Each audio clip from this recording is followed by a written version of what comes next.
So just to expand upon that a little more and unpack that a little more, brothers and sisters, those who are brought into covenant relation with God are pledged to speak of him in the most respectful and reverential manner.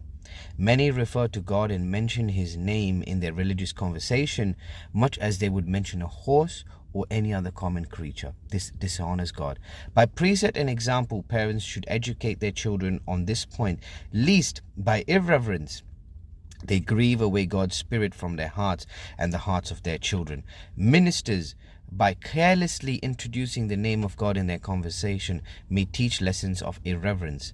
By mingling his holy name with common matters, they show that they are not spiritually minded, for they mingled the sacred and the common together. They are not living upon their holy profession. While claiming to be worshippers of God, they walk contrary to his law. So brothers and sisters, again, like I mentioned, how we use God's name even in our prayers, because if we use it in the wrong way, Ellen White writes in early writings 70.2, I saw the beauty and the loveliness of Jesus as I beheld his glory. The thought did not occur to me that I should ever be separated from his presence. I saw a light coming from the glory that encircled the Father. As it approached near to me, my body trembled and shook like a leaf. I thought, if it should come near me, I would be struck out of existence. But the light passed me. Then could I have some sense of the great and terrible God with whom we have to do.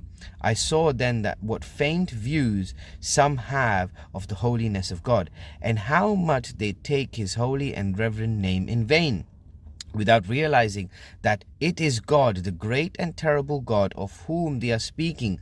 While praying, many use careless and irreverent expressions which grieve the tender spirit of the Lord and cause their petitions to be shut out of heaven. So again, brothers and sisters, I really stress a point upon this.